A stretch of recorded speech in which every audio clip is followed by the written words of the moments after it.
Hola, ¿cómo están? Bienvenidos nuevamente. Hoy tenemos nuestra segunda charla webinar auspiciada por Servier, así que agradecemos al laboratorio el auspicio. Hagan las preguntas por chat, como ya veníamos haciendo en la charla anterior.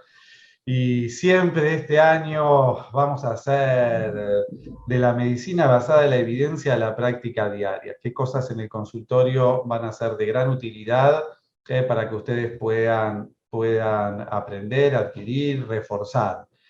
Y hoy vamos a charlar de un tema que nos apasiona, que es el síndrome metabólico, muy frecuente en la práctica cotidiana. La tenemos a la doctora Geraldina Linares, de nuestra camada joven. Ella es Todavía soy médica, joven. sí, totalmente. Médica clínica, geriatra, así que nos va a dar esta charla. Así que bienvenida, Geraldina, nuevamente. Ya sos habitué de estos encuentros y para nosotros, Hola, en Marcelo. especial para mí, es un gustazo que puedas estar nuevamente aquí.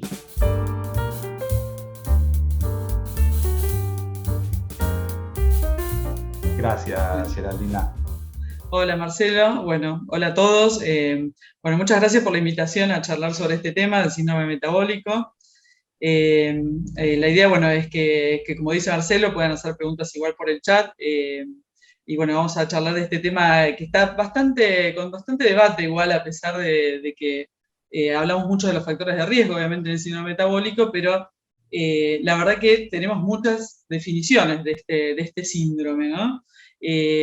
La verdad que a la hora de pensar en la definición del síndrome metabólico, yo traté de elegir por ahí las definiciones que más utilizamos y las que son más universales, podríamos decir. Por ejemplo, la más utilizada es la del ATP3, que se actualizó en el 2005. Y bueno, quiero, como hay muchas, la verdad, muchas definiciones, quiero compararla hacer varias comparaciones para que ustedes vean qué diferencias hay entre las diferentes definiciones, ¿no? Acá podemos ver, por ejemplo, la comparación de la definición de la ATP3 con la de la Federación Internacional de la Diabetes, donde vemos que ambas definiciones tienen que tener 3 criterios de 5 para hacer el diagnóstico del síndrome metabólico, y vemos que los primeros 4 criterios son exactamente iguales en las definiciones. Nos hablan de que el paciente para tener el síndrome metabólico tiene que tener un triglicérido de más de 150, igual o mayor a 150 miligramos de decilitro, o estar en tratamiento para los triglicéridos, ¿no? Para hipertrigliceridemia. También define el HDL, pone como punto de corte el HDL en menos de 40 miligramos de decilitro para el hombre y menos de 50 para las mujeres. La presión arterial lo pone como punto de corte en mayor o igual a 130-85 milímetros de mercurio, o estar en tratamiento antihipertensivo, entraría dentro de la definición. La glucemia en ayunas también es el mismo criterio que utiliza, que es mayor o igual a 100 miligramos de decilitro, o estar en tratamiento para hiperglucemia, o sea que ingresan todos los pacientes diabéticos también en la definición. Y en el último, que es obesidad abdominal, casi siempre es el criterio más discutido, ¿no? Entre las definiciones, esa es donde más diferencia encontramos. Y podemos ver, por ejemplo, en el ATP3 nos habla de una circunferencia de cintura de más de 102 centímetros en el hombre y de 88 en la mujer. Y en la definición de la Federación Internacional de Diabetes nos habla de puntos específicos según la etnia, y acá les quiero mostrar este cuadrito, ¿no? Según la etnia, y nos pone, por ejemplo, a Sudamérica, nos dice que como no tenemos datos específicos de nuestra población, deberíamos usar, digamos, el parámetro que se utiliza en el sur de Asia, que un poco tiene que ver con nuestra etnia.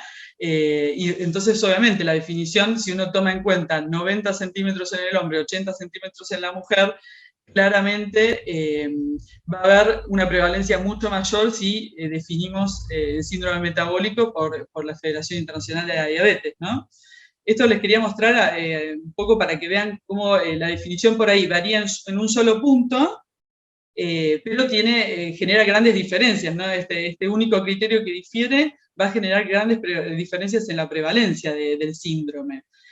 Y acá, por ejemplo, Marcelo, muestro que hay, otra vez, una comparación entre lo que es el ATP3, que es la que vimos recién, hacia la izquierda, y en la derecha puse la definición de la Asociación Latinoamericana de Diabetes, que acá ya difiere, por ejemplo, en los criterios. Dice que para tener un síndrome metabólico es indispensable que esté el criterio de la cintura, o sea, que tenga cintura aumentada, o sea, circunferencia de cintura aumentada, y dos criterios más. Bueno, acá también hago la comparación, fíjense que son muy similares las dos definiciones, y otra vez después difiere en la obesidad abdominal, donde pone como punto de corte 94 centímetros para el hombre y 88 para la mujer, ¿no? Pero bueno, quería un poquito mostrar estas diferencias porque me parece importante, ¿no? Sí, a mí me parece que la de Alad está muy buena en el sentido que ya uno va dando un montón de recomendaciones inicialmente.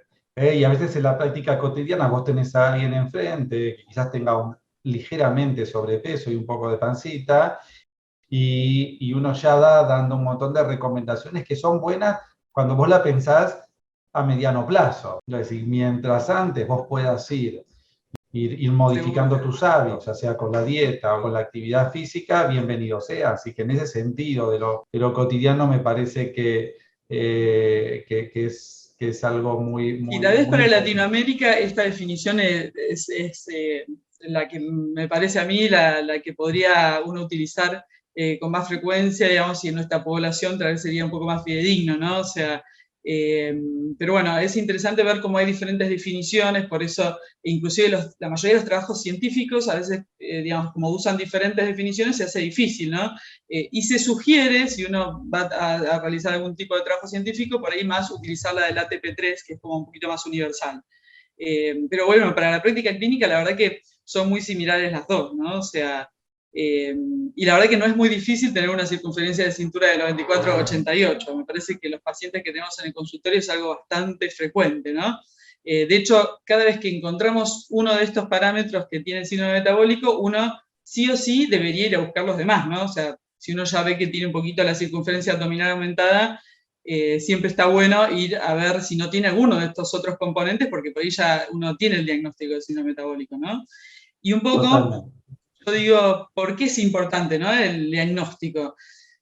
La prevalencia, bueno, es muy variable, pero es muy alta, entre 25 y 35% según la definición que utilicemos, y es muy importante el diagnóstico porque sabemos que el paciente con síndrome metabólico por lo menos tiene 5 veces más riesgo de tener diabetes, 3 veces más riesgo de un evento vascular y hasta 2 veces más riesgo de muerte, ¿no? Por eso me parece importante, digamos, tenerlo en cuenta, ¿no? Al síndrome Es metabólico. clave, es Sí, clave. A ver, volví a la diapo sí, anterior. Vos fijate, o sea, de una mañana que veas 10 pacientes, ¿viste? Quizás yo me inclino más por el 35%, sí, entre cerca de 3, ¿entendés? Van a tal tener, cual, eso es una prevalencia enorme. totalmente. Entonces, y Sí, sí, siempre sí, pensando totalmente. en esto, no solamente el paciente que vos lo agarres de nuevo sin que tome medicamentos, sino el hecho de ya tener pancita y ya ser hipertenso y esa glucosa Sí, por ahí que tienen tal que cual. muy Es muy frecuente. fácil, tal cual. El HDL bajo, algo Por totalmente eso frecuente porque la gente está muy sedentaria, fácil de encontrarlo en el consultorio. tal Y cual. la pregunta que uno se hace, ¿cuántos pasan desapercibidos en el contexto de este síndrome? De este síndrome Totalmente, que sí, tiene sí. varias cosas al mismo tiempo. Tal cual, por ahí uno lo subestima porque tiene un poquito el HDL bajo, como vos decís, la circunferencia abdominal, un poquito de presión, y no está pensando en esto, ¿no? Que ya el diagnóstico por ahí de síndrome metabólico ya lo Que ya tiene. lo tiene, exactamente, y el Sí, hecho sí, de ya enfocarlo con la sumatoria de todas estas afecciones juntas. tal Es, cual. Tal lo cual, pones la diabetes, sin lugar a dudas, es lo que más está relacionado con el síndrome metabólico. Acá les quería mostrar, por ejemplo, eh, este es un metaanálisis de 16 estudios de cohorte, que son multiétnicos, por eso es interesante este metaanálisis, donde uno ve, o sea, acá se asoció, ¿no?, el síndrome metabólico con la incidencia de diabetes, ¿no? Y lo que se observó fue que el riesgo relativo de desarrollar diabetes era entre el 3,5 y entre el 5,17, o sea, todos los trabajos según, obviamente, la definición que se usaba de riesgo metabólico y según la población, varió el riesgo relativo, pero en todos, sin lugar a dudas, se asoció con el desarrollo de diabetes en un alto porcentaje de la población y, bueno, obviamente los, eh, los investigadores concluyeron en este trabajo que, el síndrome metabólico, más allá de cómo se defina, tiene una fuerte asociación más con la diabetes que con la enfermedad coronaria, ¿no? Bueno, acá un poquito comentarte, ¿no? Que justamente no es casualidad que los principales factores de riesgo son el peso y la circunferencia abdominal. Inclusive, bueno, acá muestro un dato que me pareció muy interesante, que en la encuesta nacional americana, ¿no? de salud y nutrición, que ya tiene hace unos años porque es el NACE 3, mostraban que el 22% de los pacientes con sobrepeso iba a desarrollar el síndrome metabólico y un 60% de los obesos iba a tener síndrome metabólico, y que si tenían la circunferencia de cintura ya grande, el 46% de esas personas con la circunferencia de cintura grande ya iban a tener síndrome metabólico en los próximos 5 años. Así que simplemente sabiendo que el paciente en el consultorio tiene un poco de panza, como digámoslo, o sea, con un poco de circunferencia abdominal aumentada, ya sabemos bueno, que tiene mucha posibilidad de síndrome metabólico en los próximos 5 años, ¿no?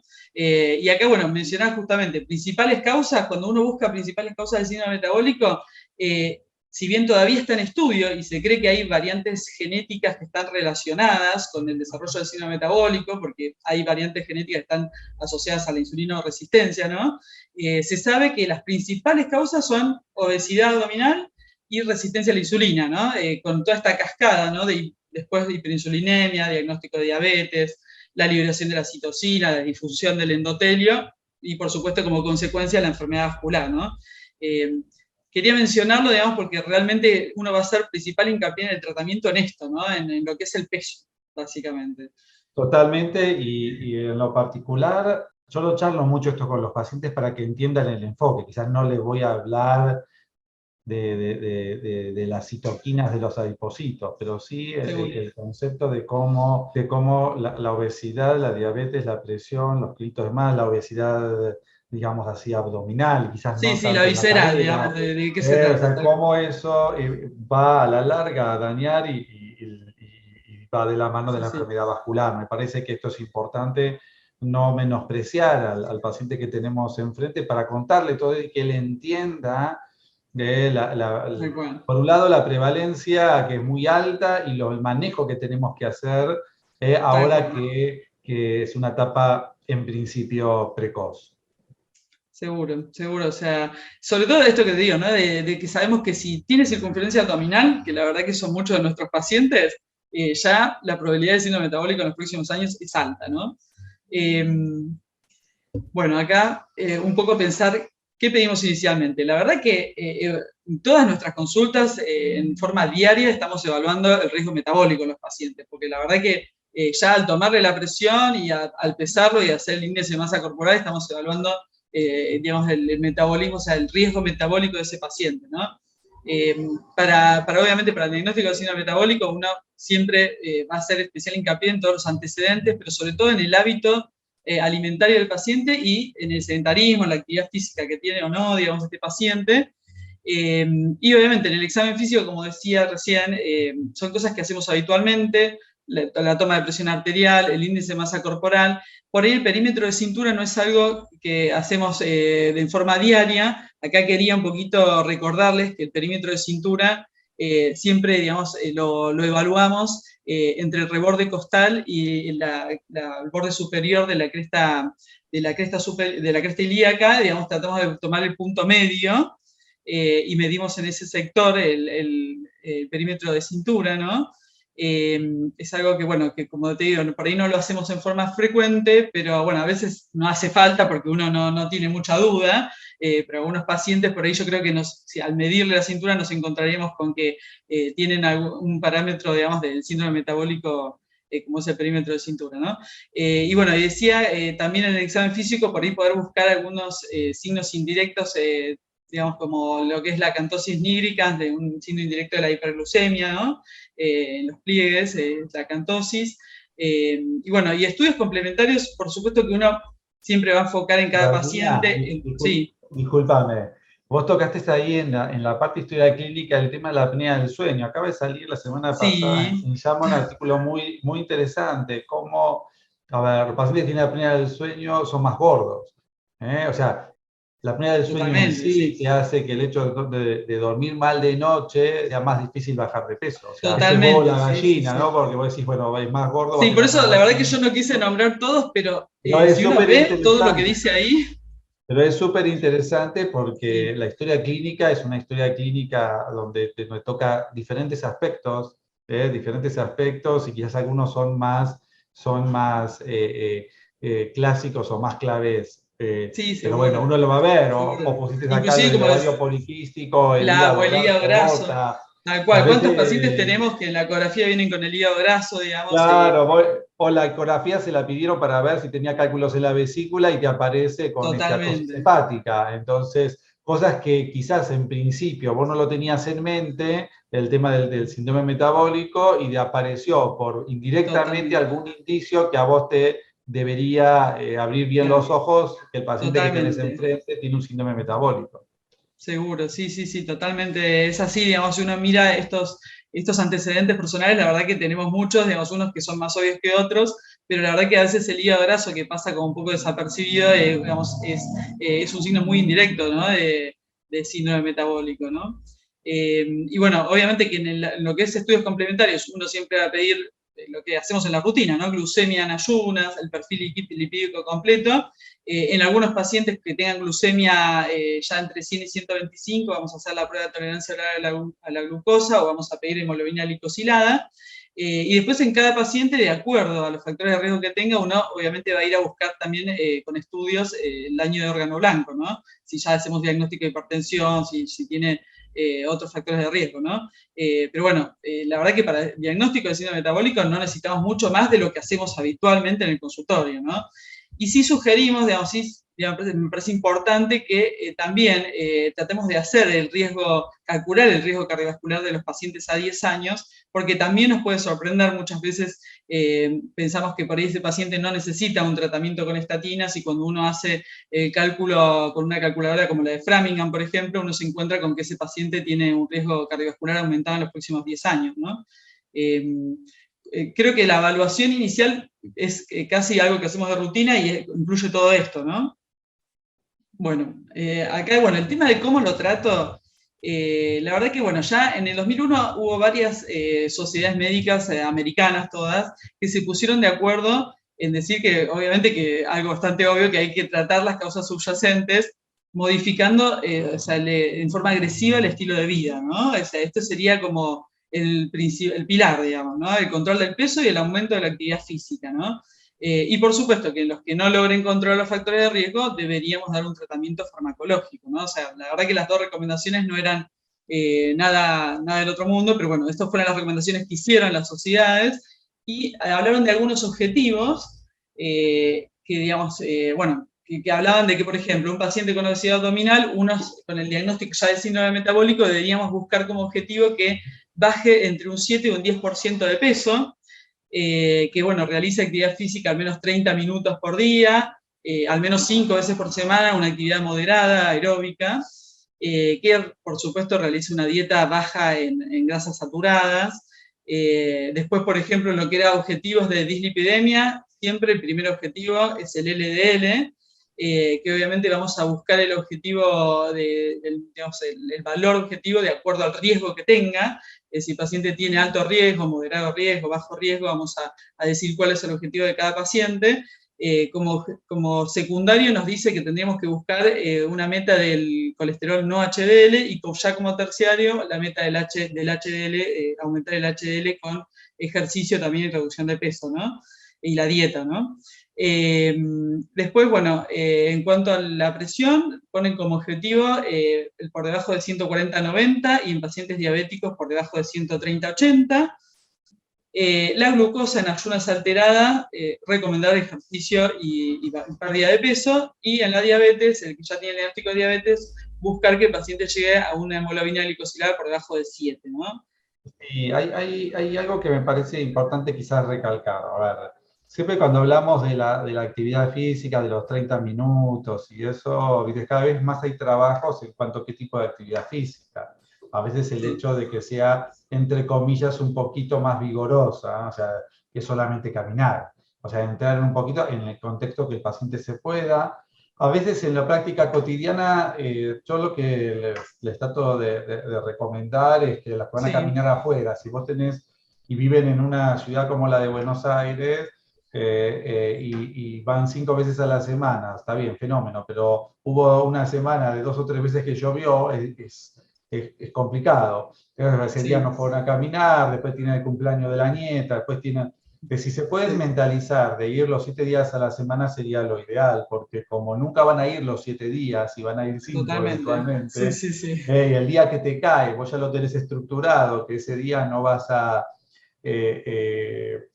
vas a ir a caminar y fue el cumpleaños no sé, de un Sí, nieto, sí, entonces ese día no fuiste. Entonces, si uno se mentaliza que sí. puede ser todos los días, me parece que mejor. Lo que se habla de 5 y es como mínimo, la Mínimo, realidad de 5 totalmente, sí, días. mínimo. Entonces, si Entonces, uno bueno, puede hacerlo a todos los días y que esto entre, y de esos 7 días fuiste en 5, no, obvio. fenómeno.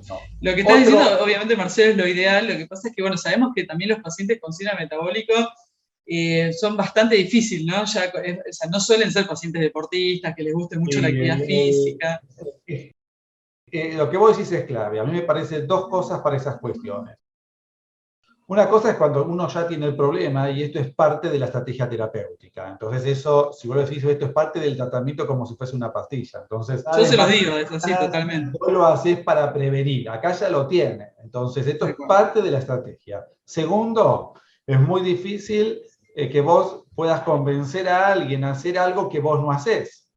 Entonces yo no Totalmente de le acuerdo puedo, también.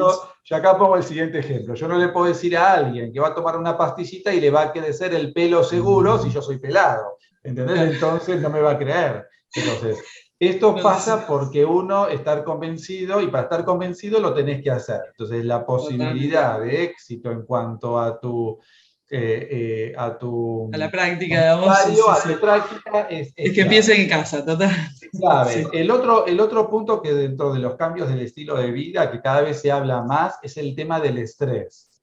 ¿Por qué? Porque el hecho de tener estrés, comes más y entras en una suerte sí, desafortunada de sí, sí. eventos. El estrés, Entonces, el dormir mal, que es lo que estábamos hablando recién, la totalmente. Sí, estrategia sí. de disminuir el estrés es clave. Obviamente, el que hace actividad física en forma regular, la actividad física es una manera de Compensa, disminuir el estrés. totalmente, sí.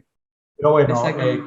quizás también va a ser, y es más, hasta es motivo de otra charla, de otro webinar, el hecho de poder decir, bueno, ¿cómo podemos, entre comillas, combatir Estrategias el para convencer estrés? al paciente de que haga actividad física, ¿no? O sea, totalmente. Bueno, Uno, la verdad que claro, pero totalmente. Yo siempre me vuelco a mostrar al paciente todos los beneficios que tiene la actividad física, ¿no? O sea, que realmente, o sea, para el estrés, digamos, para bajar sí. de peso, para el riesgo cardiovascular, realmente eh, uno lo trata de convencer, pero obviamente que, bueno, suelen ser pacientes difíciles, que uno tiene que insistir. Y yo, por ejemplo, recalco mucho también que por más que el paciente tome la medicación, no tiene el efecto que corresponde si el paciente no adhiere en las pautas de la dieta y del ejercicio, ¿no?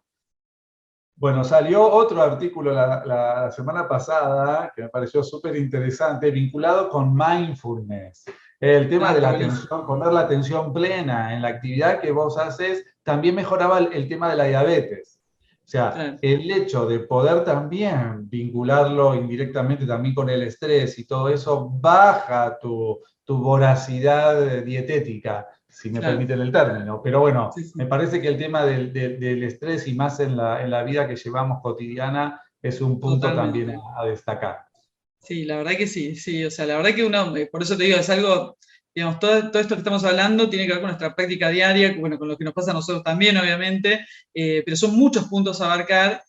No hay dudas que acá lo que hay que hacer es reducir peso, o sea, no, es digamos, el gold estándar del tratamiento, ¿no? O sea, hay que, o sea, intentar reducir peso. Uno pone como una especie de algoritmo diciendo, bueno, empezamos con dieta y ejercicio. La dieta habitualmente que se recomienda más en el síndrome metabólico es la mediterránea, porque ya ha demostrado disminuir niveles de lípidos, disminuir la presión arterial, mejorar la glucemia. Pero bueno, también podemos recomendar la dieta DASH, sobre todo en estos pacientes que son hipertensos, o sea, que tienen como factor de riesgo principal la hipertensión. El ejercicio, como decíamos, un mínimo de 30 minutos 5 veces a la semana, pero está bueno decir 7, la verdad, los 7 días de la semana. Y bueno, y obviamente uno puede intentar, digamos, si realmente el paciente no mejora con los cambios en el estilo de vida, el tratamiento farmacológico. La única droga, digamos, actualmente que está indicada en el síndrome metabólico para la reducción del peso es el Orlistat. Y obviamente en un grupo muy selectivo, la cirugía bariátrica, cuando el paciente no logra bajar de peso y tiene un índice de masa corporal de más de 40, uno va por ahí a elegir ese paciente que necesita una cirugía bariátrica, que igual son los menos, ¿no? O sea, la mayoría es dieta y ejercicio, la verdad. Bueno, algunas palabras les quiero mencionar de la glucemia alterada. La verdad que lo que es glucemia alterada en los pacientes con síndrome metabólico, no tenemos un objetivo, digamos, no es que tenemos algún trabajo científico que dijo, bueno, tenemos que llegar a tal objetivo, no, y no se recomienda una farmacoprevención con ninguna, o sea, no se recomienda ninguna droga en el síndrome metabólico en cuanto a la glucemia alterada. Sí, uno le dice a todos los pacientes que tengan glucemia alterada en ayunas y tolerancia a la glucosa o tolerancia a la glucosa alterada, que la idea es bajar entre un 5 y un 10% de peso, realizar la actividad física y realizar la dieta, ¿no? Y habla de que los pacientes, o sea, lo que uno encuentra en la bibliografía, ¿no? Es que si los pacientes no adhieren a la modificación del estilo de vida, no cumplen con la modificación del estilo de vida, uno podría considerar la metformina, porque tenemos esos pacientes que sabemos que ya no lo van a hacer y que el mismo paciente a veces te dice que no puede por su rutina de trabajo cambiar la dieta, que no puede salir a caminar, o sea, en ese paciente uno debería considerar la metformina, ¿no? Para hacer algo, ¿no? Porque si no es como que en realidad uno diagnostica el síndrome metabólico y si el paciente no adhiere las pautas a los cambios de vida, digamos que, y obviamente es lo ideal, nos quedamos sin hacer nada, ¿no? Acá en el perfil lipídico, bueno, acá le voy a decir 3 palabras de lo que es perfil lipídico y hipertensión. Obviamente, todos los pacientes, de vuelta, recomendar los cambios en el estilo de vida, calcular el riesgo cardiovascular a 10 años para saber cuáles son los pacientes candidatos a empezar con alguna medicación, siempre teniendo en cuenta que el objetivo primario es el LDL, por lo tanto, si necesitamos alguna medicación para lograr el objetivo, hacer a las estatinas en la primera elección. Y en los pacientes con hipertrigliceridemia y HDL bajo, que es muy frecuente ver en el síndrome metabólico esto, recuerden que la elección son los fibratos, ¿no? En la hipertensión, acá quiero mencionar otra vez que el objetivo es menos de 140/90, cuando el paciente ya tiene el síndrome metabólico, y en el paciente diabético, bajar por, o sea, una presión menos de 130/80, ¿no?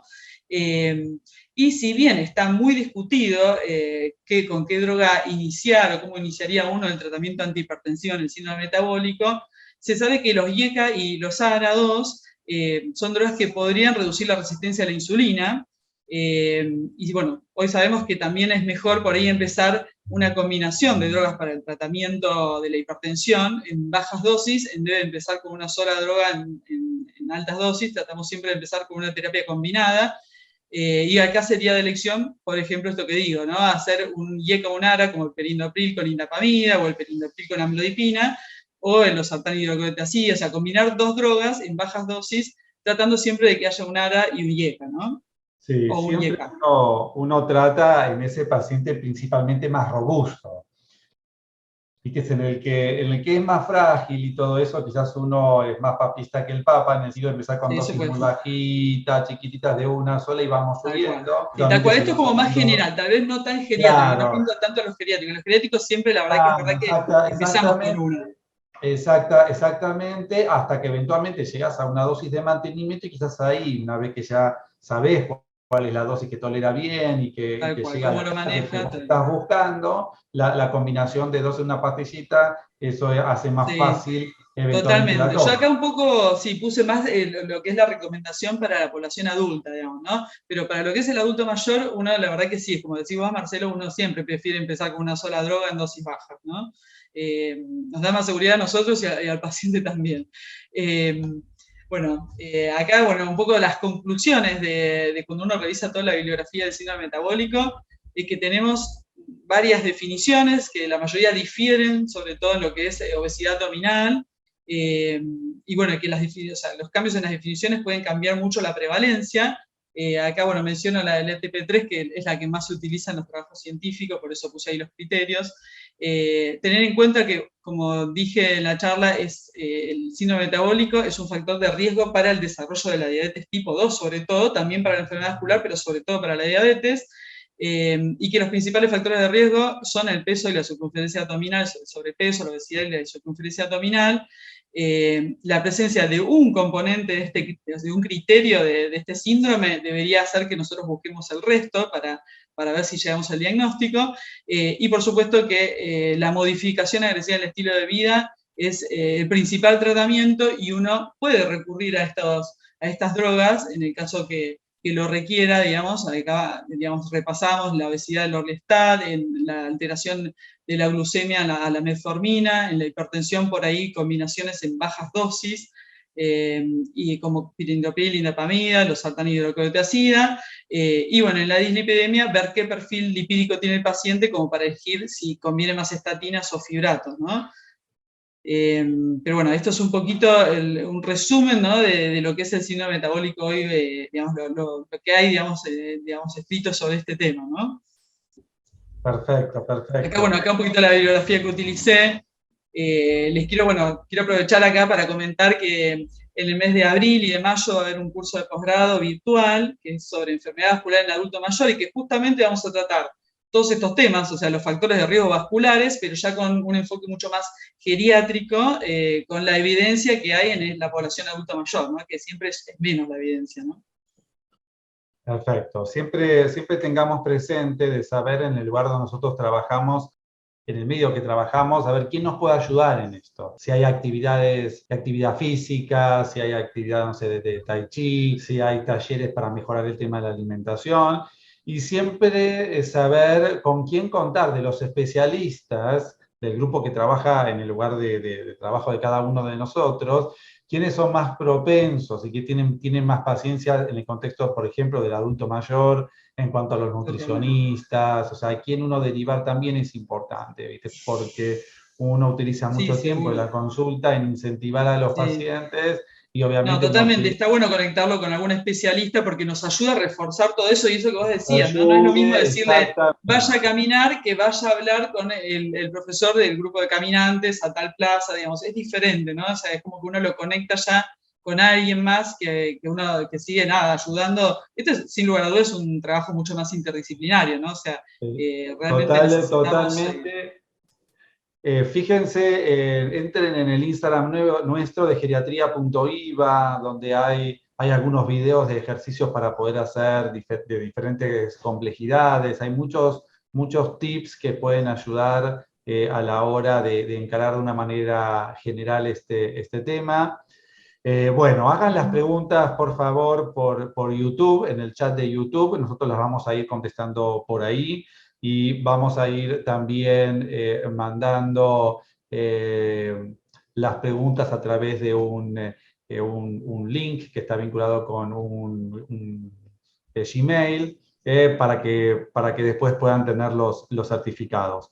Bueno, muchísimas gracias, Geraldina. Espectacular tu charla, bien concreta, bien práctica, aprendimos mucho. Y bueno, los esperamos a todos el próximo lunes que sale el nuevo capítulo de esta serie webinar. Gracias y bueno, Muchas un gracias, gusto Marcelo, por estar la ahí. invitación nuevamente. Chao, chao, cuídense. Chao, hasta luego.